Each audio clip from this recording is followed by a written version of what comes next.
बिस्मिल्लाहिर्रहमानिर्रहीम, अस्सलामु अलैकुम। प्रोग्राम मास्टर क्लास कन्वर्सेशंस के एक नए एपिसोड और एक नए मेहमान के साथ मैं हूं आपका मेज़बान दानियल हुसैन।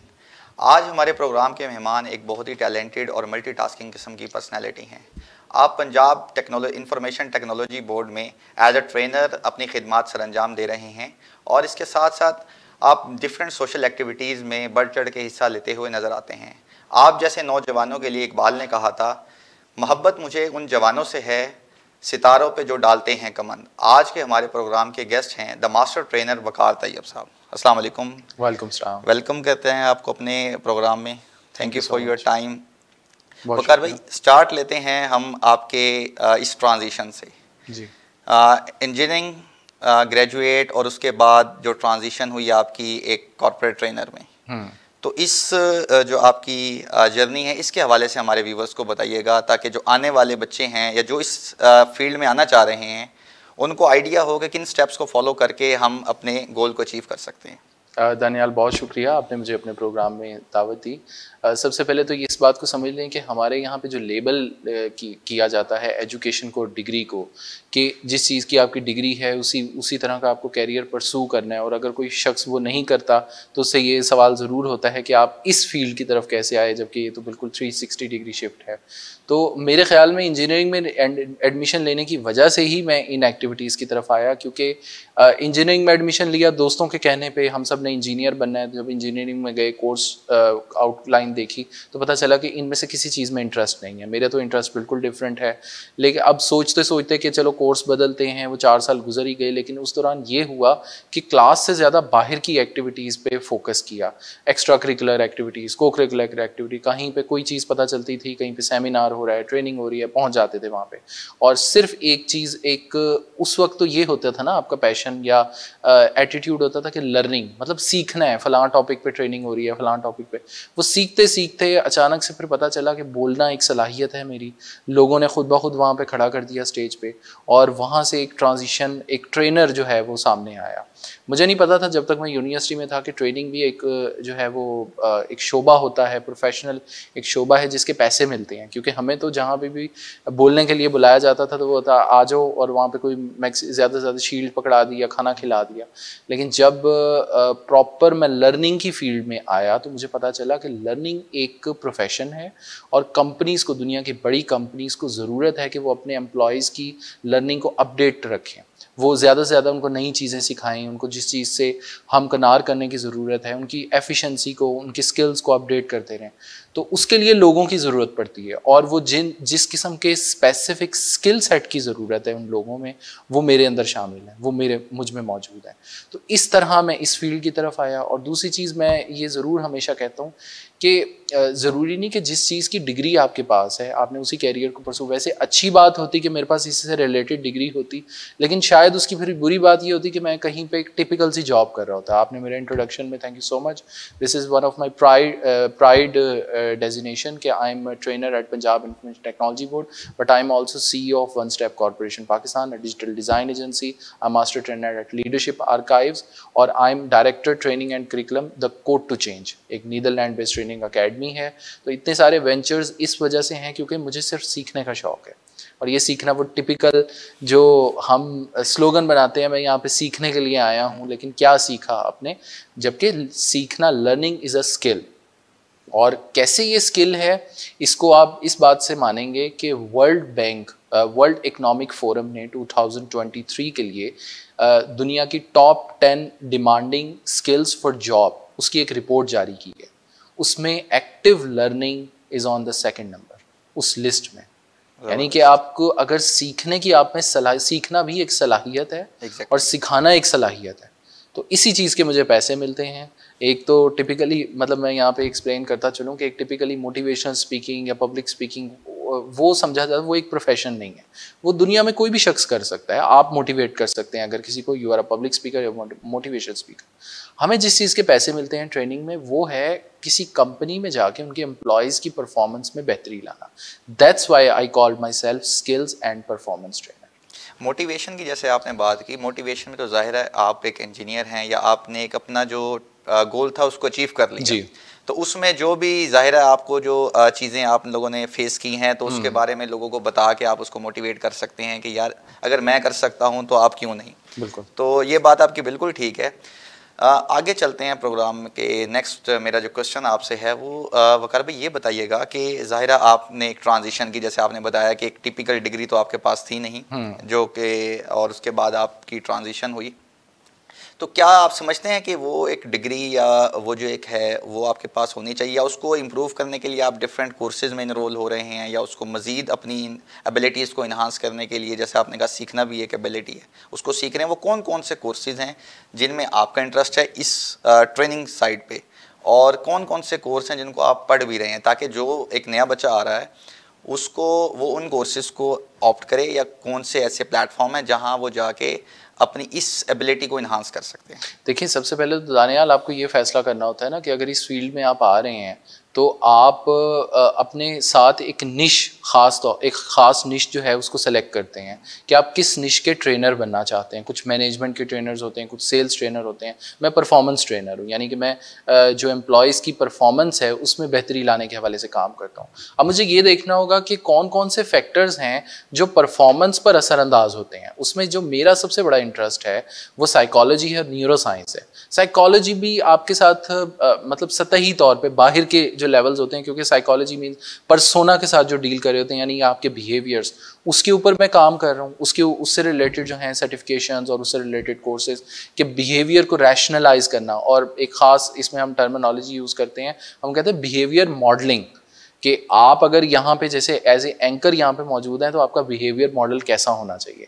एक उससे रिलेटेड सेकंड नंबर पे न्यूरो साइंस। मुझे ये चीज़ बहुत फैसिनेट करती है कि ये जो पूरा एक इंसान है और मुझ जैसा ही दूसरा एक इंसान होगा, वो हम दोनों में फ़र्क क्यों है। मतलब अगर मैं एक तरह से बात कर रहा हूँ और वो दूसरा शख्स उस तरह से बात नहीं कर पा रहा, उसमें और मुझे में क्या फ़र्क है। एक पर्सनैलिटी का, एक अपब्रिंगिंग का होता है, लेकिन एक साख्त जो यहाँ पे आपके दिमाग की है उसमें क्या फ़र्क है। या एक शख्स लाइक रिस्पॉन्सेज होते हैं, इम्पल्सिव रिस्पॉन्सेज हैं या इम्पेरेटिव रिस्पॉन्सेज हैं, कि एक शख्स अगर कोई चीज़ अभी यहाँ से भागता हुआ इस स्टूडियो के अंदर आए तो आपका और मेरा रिस्पॉन्स मुख्तलिफ होगा। वो मुख्तलिफ क्यों होगा, जबकि वो एक ही जैसी सिचुएशन को हम दोनों फेस कर रहे हैं। तो वो ब्रेन कैसे काम करता है, ये चीज़ मुझे बहुत फैसिनेट करती है। और हमारी जितनी परफॉर्मेंस होती है उसका ताल्लुक इसी बात से होता है ना कि हम किस मेंटल स्टेट में हैं।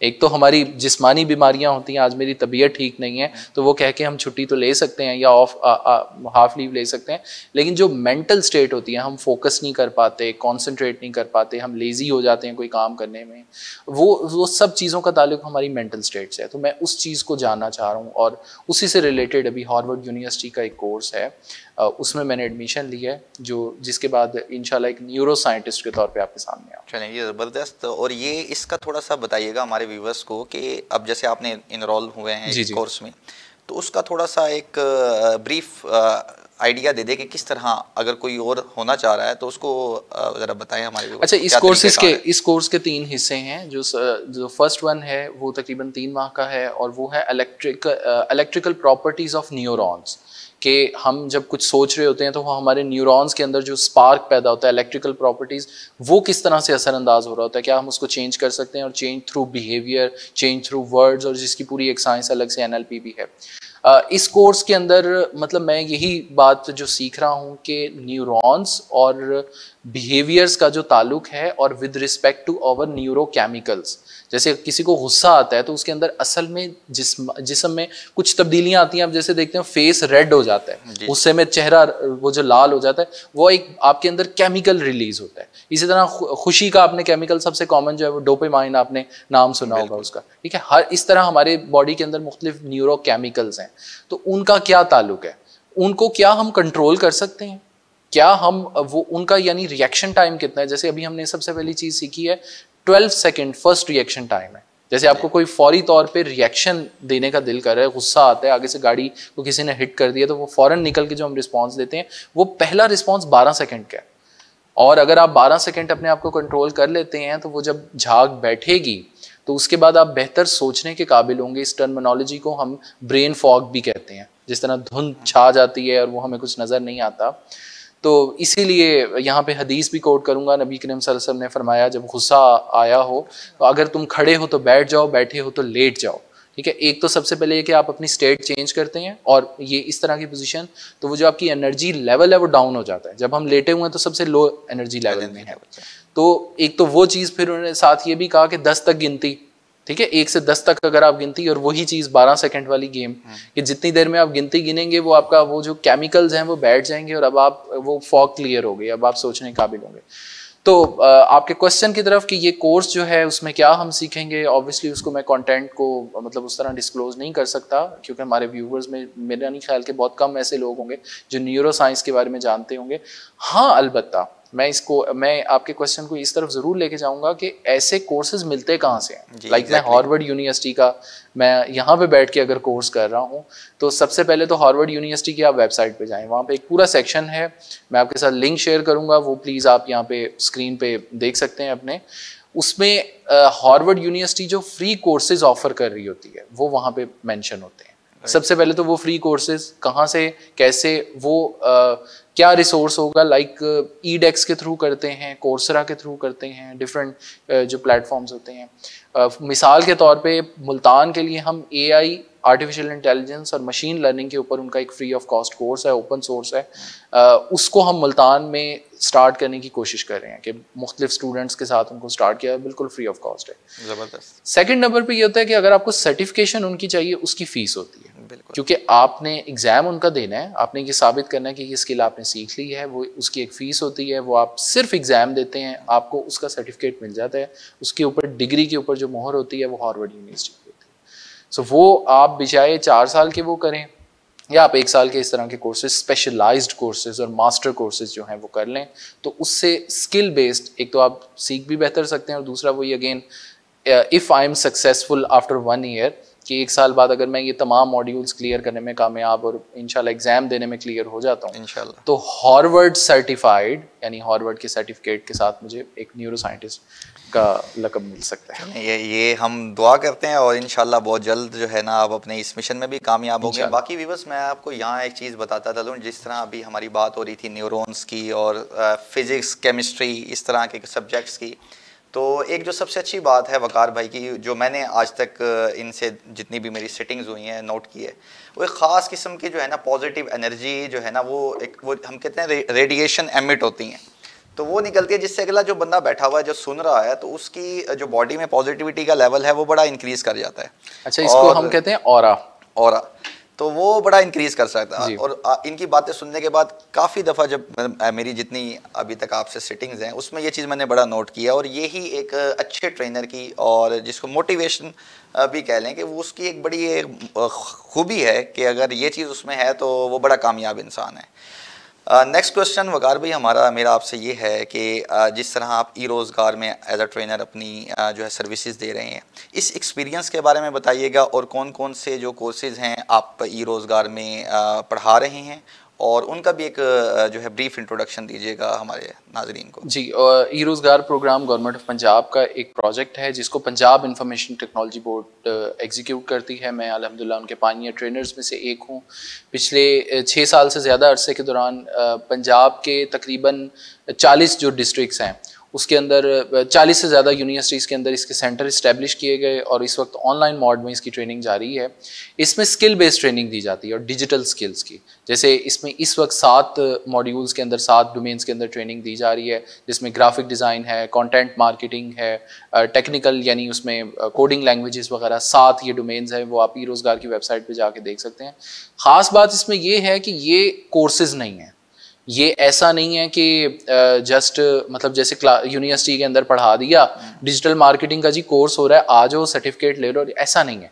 इसमें एक तो स्पेशलाइज्ड ट्रेनर्स होते हैं जिन्होंने अपनी अपनी फील्ड में मनवाया होता है, एक स्पेशलाइज्ड उनकी प्रोफाइल होती है। लाइक मेरी प्रोफाइल डिज़ाइन में है, मैं इन सब चीज़ों में आने से पहले डिज़ाइनर था, और वो मैं यहाँ पे ये चीज़ भी हमारे जो व्यूअर्स हैं ख़ास तौर पे स्टूडेंट्स उनको शेयर करता चलूँ कि यूनिवर्सिटी के दौरान यानी कि जब आपके पास बहुत सारा टाइम है, आप एक्स्ट्रा स्किल सीखें। मैंने डिज़ाइनिंग सीखी, इलिस्ट्रेटर सीखा, फोटोशॉप, कोरल ड्रा वगैरह, और मुझे नहीं पता था ये चीज़ें भी पैसे देती हैं। वो तो पहले दिन एक बार पता चला, एक दोस्त ने बनवाया, एक लोगो बनवाया, उसने कहा कि अपना अकाउंट नंबर दें, और उसने पैसे ट्रांसफ़र कर दिए। तो मैं सोच में पड़ गया, यार रोज़ का मैं एक लोगो बनाऊँ तो मेरे तो इतने सारे पैसे बन जाएंगे। फिर बाकायदा इस प्रोफेशन के अंदर आए, फिर इंटरनेशनल फ्रीलांसिंग की तरफ गए। पता चला कि जो चीज़ एक हम यहाँ पे 5,000 की बेचते हैं, वही अगर मैं $500 की बेचूं, कन्वर्ट करने अब हमारे व्यूवर्स जो हैं वो ज़रा कन्वर्ट करते रहे कि $500 कितने बनते हैं हमारे इस वक्त पाकिस्तानी रुपए के अंदर।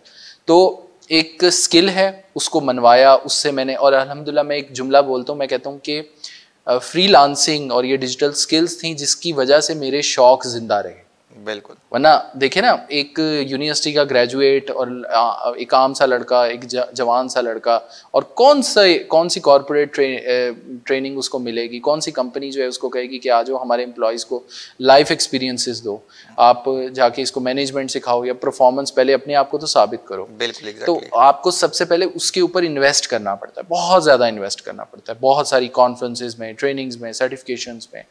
तो वो जो इन्वेस्ट करने के पैसे थे वो मुझे सारे यहाँ फ्रीलांसिंग से आए, और वो ये अल्हम्दुलिल्लाह इतना बेहतरीन काम था फिर मैंने इसको छोड़ा नहीं। ये मेरा एक ज़िंदगी का पार्ट है, और इसको मैं इसलिए नहीं अभी छोड़ रहा क्योंकि मुझ जैसे और लाखों करोड़ों नौजवान जो हमारी यूनिवर्सिटी से ग्रेजुएट होते हैं, उनके पास कोई पाथवे नहीं होता। उनको कम से कम एक हम रास्ता दे रहे हैं कि आप इस तरह से ये फ्रीलांसिंग सीखें, डिजिटल स्किल सीखें, इसकी वजह से अपना रोज़गार कमाएं। अब अल्हम्दुलिल्लाह मेरी अर्निंग का एक बहुत बड़ा पार्ट फ्रीलांसिंग के ज़रिए आता है, और उसकी वजह से मुझे वो टेंशन नहीं, ट्रेनिंग्स की टेंशन नहीं होती। अगर वो मैं बल्कि ज़्यादा कॉन्फिडेंस के साथ अपनी ट्रेनिंग्स को पिच कर सकता हूँ, प्रपोजल्स को पिच कर सकता हूँ क्लाइंट्स को कि ये मेरी परफॉर्मेंस है, ये मेरी पिछली कंपनीज़ की जिनमें मैं बेहतरी लेकर आया, ये ग्राफ है, और इसके अब ये मैं आपको प्रपोज कर रहा हूँ। तो मैं जस्ट यही अपने तमाम जो सुनने वाले, ख़ास तौर पे नौजवान, जाके देखें ज़रा, ई रोज़गार को देखें, जैसे और प्रोग्राम्स को देखें, और देखें कि आप इनसे अब इस मौजूदा वक्त में क्या फ़ायदा उठा सकते हैं। ज़बरदस्ती। यहाँ वक्त हुआ एक छोटी सी ब्रेक का, मिलते हैं एक ब्रेक के बाद।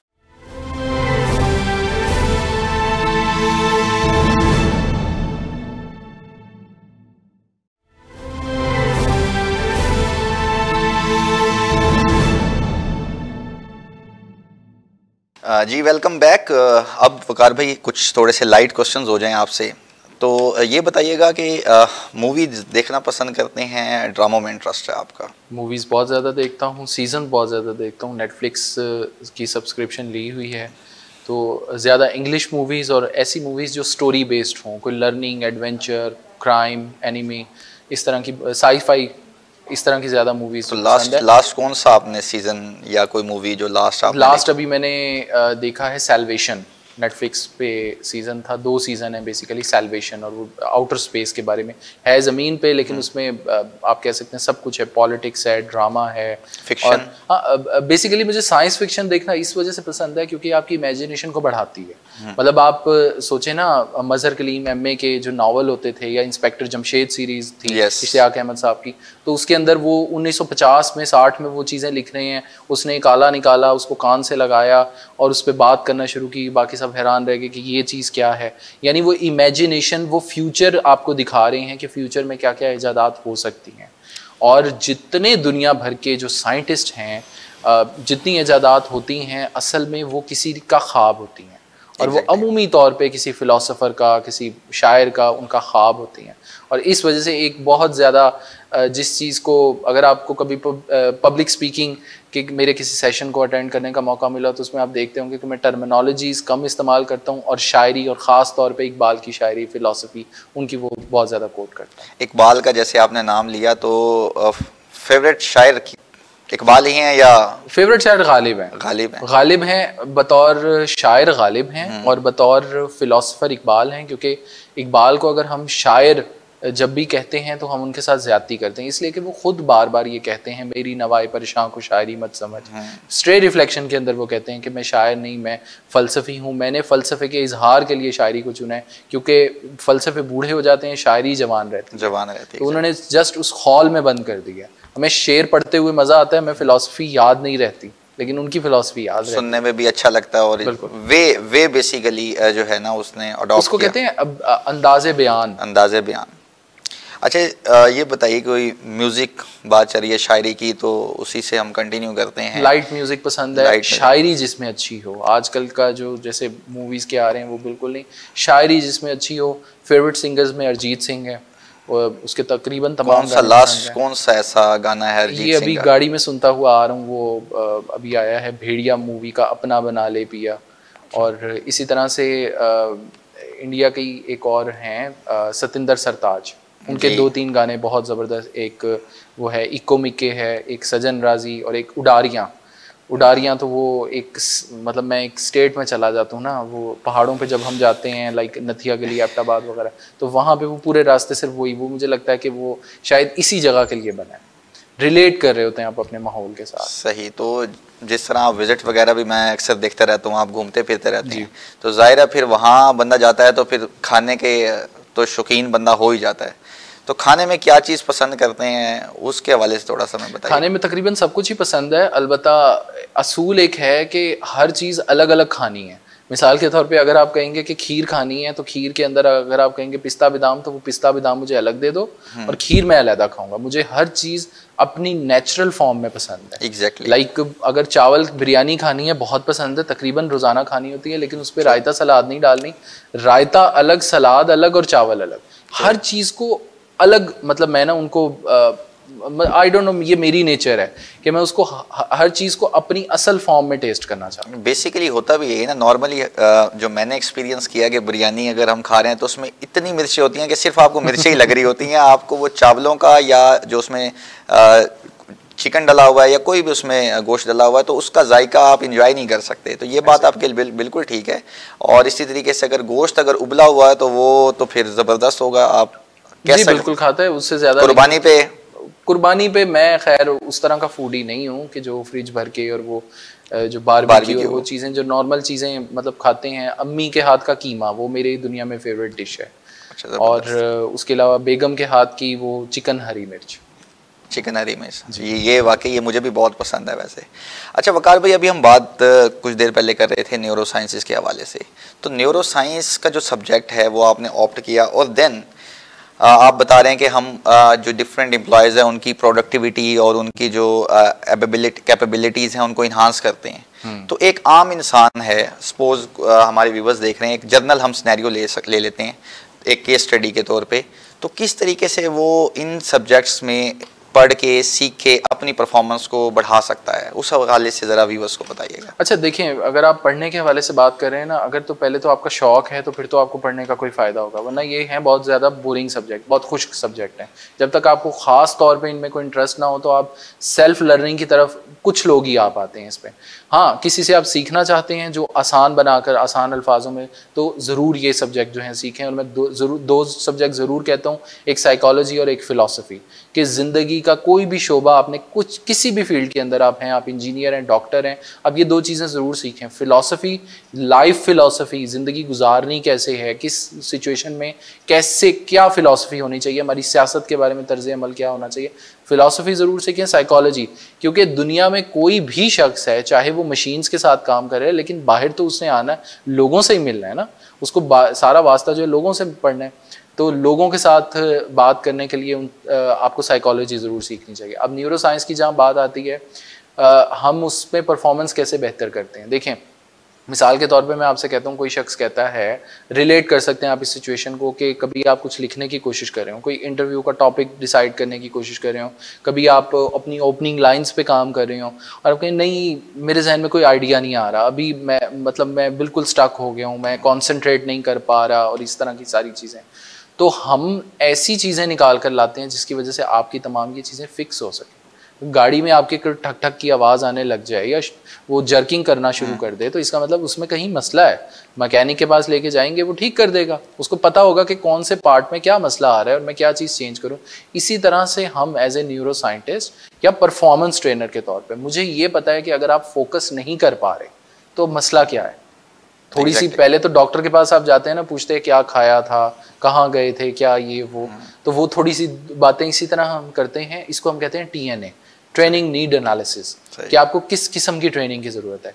वो हम करने के बाद उसमें हम ये पता लगाते हैं आपको किस किस्म की ट्रेनिंग की ज़रूरत है, आपका फोकस ठीक करने की ज़रूरत है, आपकी कंसंट्रेशन नहीं ठीक हो पा रही, आप क्रिएटिव नहीं हो पा रहे। क्रिएटिविटी इज अ स्किल, बिल्कुल स्किल है, ठीक है। Creative thinking is a skill, complex problem solving is a skill, बिल्कुल है। आप प्रॉब्लम सॉल्विंग को, एक तो जीनियस बच्चा होता है ना, बॉर्न जीनियस, एक है कि आप सीख सकते हैं, इसीलिए वो हम पजल रास्ता तलाश करें वाले वो इस तरह के करते हैं, वो प्रैक्टिसेस होती हैं इस तरह की।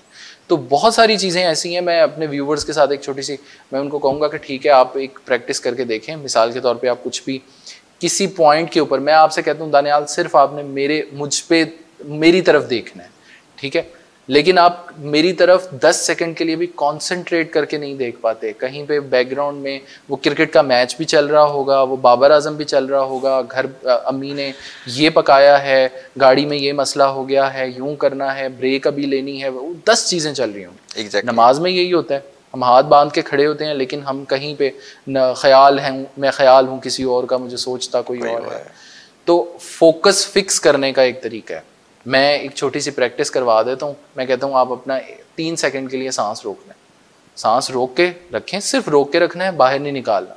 उसके बाद किसी एक नुक्ते के ऊपर देखें, जैसे नमाज पढ़ रहे हैं, अगली बार नमाज पढ़ते हुए कर लीजिएगा, ठीक है। सांस रोक के रखें, आपकी कॉन्सेंट्रेशन टोटली 100% किरत पर होगी। ये एक छोटी सी प्रैक्टिस है। इस तरह की दर्जनों ऐसी सैकड़ों प्रैक्टिसेस हैं जो रोज़ाना करवा के हम फोकस फिक्स करते हैं। परफॉर्मेंस में बेहतरी ला, पर परफॉर्मेंस में कैसे बेहतरी आती है कि आप अपने कम वक्त के अंदर ज्यादा काम कर सकें। बिल्कुल कम वक्त के अंदर, लाइक 9 to 5 है ना, मतलब हम मैनेजमेंट में हम ये कहते हैं कि हमें ऐसे मैनेजर्स नहीं चाहिए। अभी कुछ दिन पहले एक बैंक के साथ था सेशन, तो उसमें कहा कि ऐसे लोग नहीं चाहिए जो कहें मैं रात 10 बजे तक यहाँ पे बैठ के काम कर रहा था। ऐसे लोग चाहिए जो 5 बजे अपना काम खत्म करके घर जाएं। इसका मतलब ये कि आपकी टाइम मैनेजमेंट नहीं है ठीक। अब वो कैसे, वो इसी तरह कि आप कम वक्त के अंदर एफिशिएंट हो, ठीक है। आपकी गाड़ी की स्पीड लाइक एक छोटी 660 सीसी गाड़ी है, उसकी स्पीड मैक्सिमम 100 है। आप जी प्राडो ले आएंगे तो उसकी 250 पे होगी, बिल्कुल कम वक्त के अंदर, लेकिन ऑब्वियसली रिस्क भी नहीं लेते। बेसिकली सीसीज बढ़ा देते हैं बंदे की। और वैसे वो कहते हैं ना हीरा तराशना, तो चीजें एबिलिटी होती हैं, आपने उसको आई गेस उसको सामने लेके आना, उसको तराश के उसको फोकस करना, उसको कंसंट्रेट करवाना। इकबाल ने उर्दू का जो आखिरी शेर लिखा था ना, वो था अगर मकसूद कुल मैं हूं तो मुझसे मावरा क्या है। भाई हम जब ये क्लेम करते हैं कि मैं अशरफ अल मखलूकात हूँ, जरा सोचिएगा इस बारे में, तो फिर मुझसे मावरा क्या, उसके बाद अल्लाह ताला फ्री बैठा हुआ है, यानी उसके बाद उसने कुछ क्रिएट नहीं किया। क्या इंसान ने जब 1940s के अंदर ये कहा गया कि पेटेंट हाउस को ताले लगा दो कि जो कुछ क्रिएट होना था, जितना कुछ बनना था वो बन चुका है, तो क्या 1940 के बाद से लेके अब तक कुछ नहीं बना? क्या 2023 तक अब तक हम जो कुछ, यानी कि अब सोच सकते हैं आप लोग कि सब कुछ बन चुका है, क्या उससे आगे अब चीज़ें वो नहीं बन रही, उससे बेहतर फॉर्म्स में आ रही हैं? इंसान की एक सबसे बेहतरीन सलाहियत है, इंसान की सबसे बेहतरीन सलाहियत है अदराक, सोचना और अपनी जो असल है उसको तलाश करना। इसीलिए इकबाल बाले जिब्रील में कहते हैं, आती है दमे सुबह सदार शें बरी से, किस तरह खोया गया तेरा जौहर अदराक। सोचने की तेरी सलाहियत किधर गई है? क्यों हो किया कुन तेरा निश्तरे के तहकीक, क्यों तुझसे होते नहीं सितारों के जिगर चाक। अब आप देख लें कि आपकी ही अकवाम है, आपके ही हमसाए हैं, पहुंच गए हैं सितारों में, बिल्कुल आप नहीं पहुंच पा रहे, ठीक है। तो वो कलेक्टिव, जो कलेक्टिव नेशन होती है, कौम होती है, वो बनती है लोगों से कि दानियाल बैठा क्या कर रहा है, वकार क्या कर रहा है, और जब हम वो सारे कलेक्टिव एक्शंस होंगे उससे बनती है एक कौम। तो हमारे देख लें कि एज ए कौम हमारी सबसे बड़ी, हमारी पिछले 50 सालों में सबसे बड़ी अचीवमेंट क्या है, ठीक है। आप कैपेसिटी को बढ़ा सकते हैं, उसके लिए आप अपने हमसायों में देख लें, आप अपने उन लोगों में देख लें, लाइक आज PIA बंद हो रही है, लेकिन PIA ने वो एयरलाइंस को खड़ा किया, एमिरेट्स को, कतर एयरलाइंस को, वो आज आप देख लें दुनिया में कहाँ। तो अगर वो कर सकती हैं, ट्रेनिंग तो आपने ही दी है ना, बिल्कुल ऐसे ही, तो आप क्यों नहीं कर सकते? तो अपनी कैपेबिलिटीज को असल में जस्ट हम उसको अनलॉक करते हैं। हम उसको कहते हैं आपकी गाड़ी की जो स्पीड है वो आपको पता ही नहीं है कि वो नहीं है, वो 80 नहीं है, वो 120 नहीं है, उसकी मैक्सिमम स्पीड इतनी है। असल में उसको खेलने के लिए एक हाईवे देनी होती है जो आपके पास नहीं होती, या उसको एक ट्रैक पे कह लें कि ट्रैक पे चढ़ाना होता है। बाकी वो फिर जब बंदा एक ट्रैक पे चढ़ जाता है तो उसके बाद मोटरवे पे चढ़ने के बाद बंदा वैसे मेंटली तौर पे कितना रिलैक्स हो जाता है। हर हमारे माइंड में एक स्विच होता है, एक स्विच होता है, फॉर एग्जांपल मेरा एक स्विच, बहुत सी ऐसी कैपेबिलिटीज़ हैं, लाइक मेरा एक स्विच है, अगर मैं वो ऑन कर लूँ तो आप मेरे सामने अभी कोई 4 डिजिट का नंबर बोलें, कोई भी, ठीक है, फॉर एग्जांपल मैं कहता हूँ 9546, इसका 1 डिजिट सम क्या था, आपको सोचना पड़ेगा। 9 5 4 6, 9 और 5 14, 14 और 4 18, 18 और 6 24, और 4 और 2 6 हो गया। अब ये कितना टाइम लगा है, लेकिन मेरा एक स्विच है, 30 सेकंड में मेरा स्विच ऑन होता है। आप कोई भी 4 डिजिट का 5 डिजिट का नंबर बोलें, मैं बगैर सोचे 1 सेकंड के अंदर मैं आप उसका सम बता सकता हूँ। तो ये हमारे व्यूअर्स के लिए कर लें, ये आप कर ले, ये 30 सेकंड मुझे लगेंगे, आप ब्रेक ले लें, ब्रेक के बाद वापस आते हैं। ये एक ट्रिक है, ये मैजिक शो बन जाएगा। बिल्कुल ठीक है। ये मेरे अंदर कहाँ से आई, गाड़ियों के नंबर होते हैं जी, गाड़ियों के 4 डिजिट के नंबर होते हैं ना। मैं जब एफएससी में था, मैं वो देखा करता था, और मैं उनको करते करते करते मैंने इतने साल वो प्रैक्टिस की, वो मेरे ब्रेन की एक सबकॉन्शियस लेवल पे स्किल डेवलप हो चुकी है। ये मैजिक नहीं है, कोई मैं जीनियस नहीं हूं उस तरह, ये स्किल डेवलप हो चुकी है ट्रेनिंग कर करके, उस कर करके। और एक ट्रेनिंग आपने भी इकट्ठे अटेंड की थी, जो मेमोरी से रिलेटेड, मेमोरी ट्रेनर उन्होंने की थी, और उसमें मैंने वो किया था, क्लेम किया था कि आपने ये जो 15 किए हैं, इसमें उल्टा वो जो मेमोरी ट्रेनर थे उन्होंने तो बोल दिए थे, और साथ मैंने भी क्लेम किया था, मुझसे भी सुने। बिल्कुल ऐसे ही है। हालांकि मैंने वो चीज़ नहीं प्रैक्टिस की, लेकिन वो इतने सालों की प्रैक्टिस के बाद आपका ब्रेन की कैपेबिलिटीज होती हैं।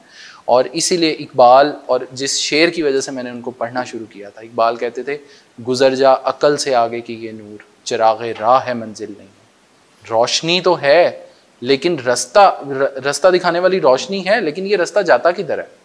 एग्जैक्टली। तो इसलिए अक्ल से आगे की चीज़ें हैं, मंजिलें हैं, जिनको आपको एक्सप्लोर करना है, जिन्हें हमें एक्सप्लोर करना बताया नहीं गया कि कैसे करना है। बिल्कुल वकार भाई, लास्टली क्वेश्चन, आज के जो हमारे नौजवान हैं उनके लिए आप क्या एक 1 लाइनर मैसेज देना चाहेंगे कि that's the way to go हमारे नौजवानों के लिए? वो मैसेज जो इससे पहले जो वो किस तरह खोया गया तेरा जौहर या दराक, सोचना शुरू कर दें, सिर्फ सोचना शुरू कर दें आप। हालांकि हम यहाँ तो इकबाल कह रहे हैं ना, गुजर जा अकल से आगे, सोच से आगे, लेकिन पहले वो सोच की मंजिल तक तो पहुंचे ना। एग्जैक्टली। सोचना जब आप शुरू करेंगे, आपको फिर पता चलेगा कि ये दुनिया जहान, और बार बार इकबाल उसके बारे में कहते हैं, ये उधार की जिंदगी है, उधार ली हुई है तुमने, क्या इश्क एक जिंदगी है मुस्तार का।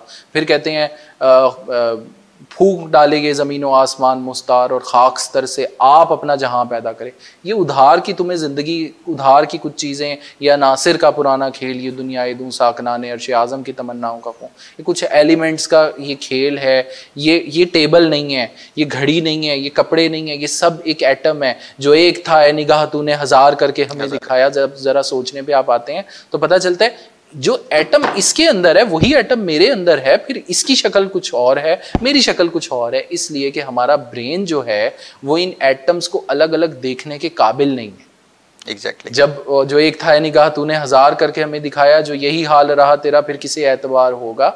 तो ये सब चीजें जो हैं कनेक्ट करती हैं एक चीज के साथ, और उस एक चीज को आपने तलाश करना है कि वो क्या है, और जिसके बारे में फिर इकबाल कहते हैं, जिन्हें मैं ढूंढता था आसमानों में ज़मीनों में, वो निकले मेरे जुल्मत खाना दिल के मकीनों में।